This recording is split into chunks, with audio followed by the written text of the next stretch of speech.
أعوذ بالله من الشيطان الرجيم. بسم الله الرحمن الرحيم. والصلاة والسلام على سيدنا Muhammad وآله الطيبين الطاهرين.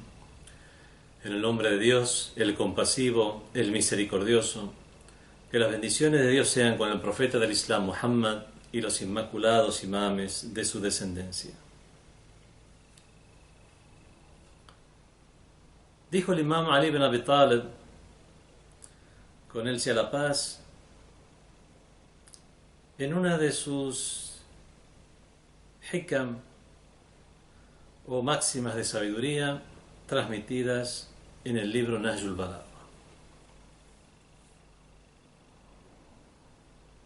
Khiyaru khisal an-nisa shiraru khisal ar-rijal. Las mejores características en las mujeres son las peores características en los hombres, o buenas características de las mujeres son malas características de los hombres. Az-zahwu, el engreimiento. Wal-jubn, al-jubn es la cobardía.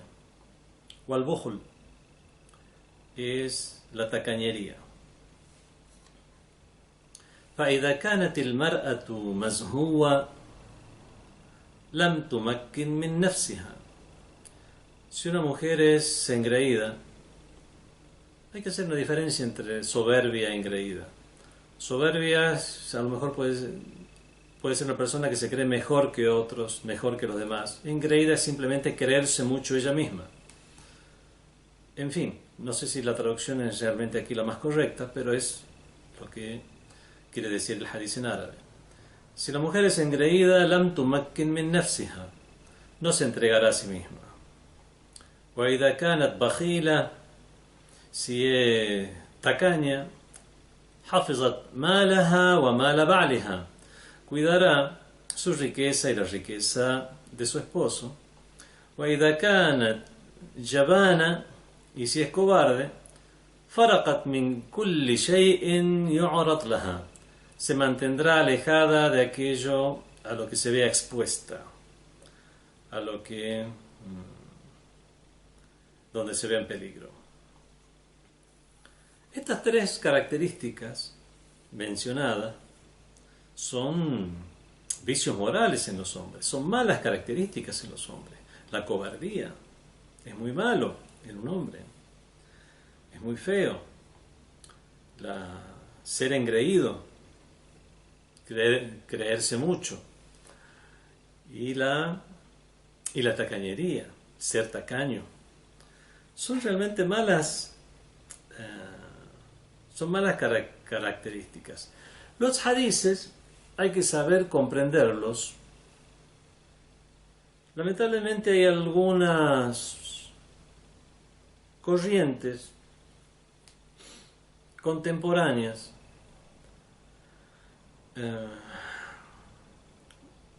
corrientes extremistas, para no andar con vueltas, que son literalistas. Toman las palabras del Sagrado Corán y en cierta medida incluso las palabras del mensajero de Dios, las bendiciones y la paz sean con él, literalmente, cuando existe un alto grado de simbolismo, metáforas y por supuesto usos que no son estrictamente aquellos que el idioma asigna a una palabra, sino el sentido general que tiene una frase para dar una lección moral. Un ejemplo de esto es muchas de las órdenes que se encuentran en el Sagrado Corán. No son órdenes a nivel de preceptos, sino a nivel de orientación. Una de las respuestas que dan los sabios de la escuela de Ahlul Bayt respecto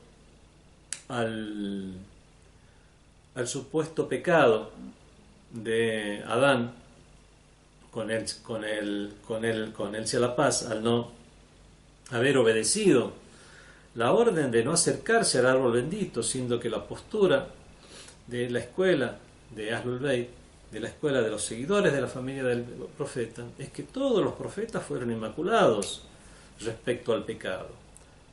¿Qué pasó con Adán? Que cometió un pecado. No solamente está en las revelaciones anteriores, sino que en el mismo Sagrado Corán se menciona este pecado de Adán, de desobedecer la orden de Dios y comer del fruto del árbol. En este caso, entre las respuestas, hay varios tipos de respuestas para esto. Una es que era un paraíso, estaba en el paraíso y no había preceptos de prohibición o obligación, o que algo sea lícito o no. Este tipo de conceptos fueron conceptos que fueron posteriores a la expulsión de Adán del paraíso. Por lo tanto, no existe algo un pecado que haya cometido Adán que acredite un castigo, que sería el tipo de pecado del cual estarían exentos los profetas de Dios. Otra de las respuestas que se da es que realmente aquí hay un uso metafórico y que eso no fue un pecado propiamente dicho como lo establece la legislación o la Sharia, la ley divina. Obviamente posteriormente, mucho después, con la ley mosaica y después con la ley islámica, de haber desobedecido un precepto establecido. Adán no realizó eso porque en su época todavía no había una ley revelada. En todo caso, lo que hizo fue tarkul aula, dejar de hacer lo prioritario. Había dos cosas que podía hacer. Por ser quien era, debería haber hecho algo que es más prioritario, que en sí no significa que el otro sea un pecado tal como lo entendemos hoy en día, pero obviamente sí una desobediencia al no haber seguido lo que se le dijo. Todas las respuestas están ligadas, obviamente, y la tercera respuesta es que realmente no fue una orden de Dios, sino una orientación. Es como cuando un padre le dice a un hijo que no se acerque a un precipicio. En realidad es una orden de tenor orientativo y no una orden que conllevaría un castigo si es que se lo realiza. Bueno, es mucho para hablar sobre este tema de lo que es una orden orientativa y una orden de la Sharia o precepto.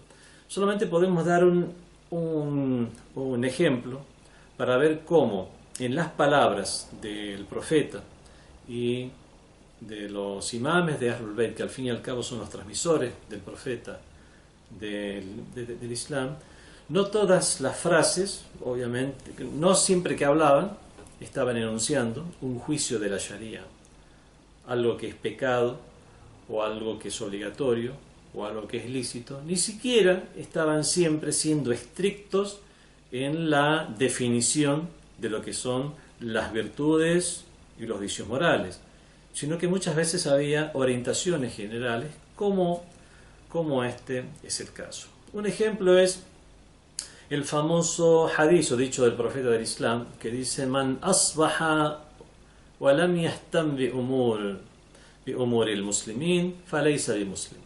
Quien amanece y no se preocupa por los asuntos de los musulmanes no es musulmán. Si yo tengo un vecino musulmán que veo que lo dice expresamente, que no le importa absolutamente nada lo que pasa con los musulmanes en Myanmar, en Irak, en Siria, en Palestina, en el Yemen, no le importa absolutamente nada. Él vive su vida tranquilo. Según el hadith del profeta, quien amanece y no se preocupa por los asuntos de los musulmanes no es musulmán. ¿Qué hago? Según la Sharia o la islámica, no lo considero musulmán. No es así. Este es un hadith orientativo. Significa que ese tipo de comportamiento no es propio de un musulmán. Con ese tipo de comportamiento no estará siguiendo la religión, que al fin y al cabo seguir la religión es para mejorar como persona, es para evolucionar como ser humano, y no se logrará nada de eso teniendo ese tipo de conductas y comportamientos. Pero si una persona dijo la shahada, dijo ashhadu an la ilaha illallah, testimonio que no hay Dios más que Dios, wa ashhadu anna Muhammad Rasulullah, y testimonio que Muhammad es el mensajero de Dios, la persona que lo dice, lo expresa, lo cree, ya es musulmán.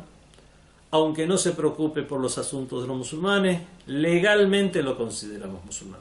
Vemos entonces que hay orientaciones de parte de los Inmaculados, el profeta y los imames de Ahlul Bayt, y en este caso debemos tomar estas palabras también como orientaciones en general. No está diciendo que es bueno que una mujer sea cobarde siempre. Está hablando de ese tipo de cobardía que hace que ella no se exponga a peligro, sobre todo en aquello que tiene que ver con su honor. Aquel tipo de cobardía que la hace alejarse de lugares donde podría estar expuesta es bueno, pero no una cobardía para, por ejemplo, no cumplir con la religión por cobardía, o ser injusta por miedo a que suceda algo por cobardía. Obviamente que no se refiere a eso. O por ejemplo de ser tacaña, no es una tacañería de como los mezquinos que viven incluso ellos mismos mal, y su familia y parientes, mientras acumulan riquezas y no las gastan. No, ese tipo de tacañería, entre comillas, en el hecho de resguardar más que el hombre los bienes, ser menos dadivosa que el hombre, por decirlo de alguna manera. Y lo mismo con respecto al hecho de ser engreída, az-zahu, como se dice en árabe. No sé si está bien la traducción que estoy haciendo. No engreída en el sentido de sentirse mejor que otras, sino engreída en el sentido de decir yo valgo. Sentir que una mujer sienta que vale, no va a permitir ser un juguete transitorio de alguien para después ser tirada o abandonada, u olvidada, o simplemente olvidada, sino sentirá que yo soy alguien, y alguien que me valore, alguien que me merezca, va a poder tenerme. Y obviamente una persona que tenga ese tipo de pensamiento le será beneficioso. Haciendo esta salvedad, podemos llegar a comprender cómo estas tres características, que son la cobardía, el engreimiento, la cobardía y la tacañería, si bien son muy malos en un hombre, pueden llegar a ser buenos en las mujeres. Wassalamu alaikum wa rahmatullahi wa barakatuh. FatimaTV.es. Si todavía no son miembros de Fátima TV, les explicaré cómo hacerlo. La mejor forma es a través de WhatsApp. Agrega a los contactos de tu celular el número de Fátima TV y envíanos tu nombre por esa misma vía. Nuestro número es +54 938 15 39 07 37.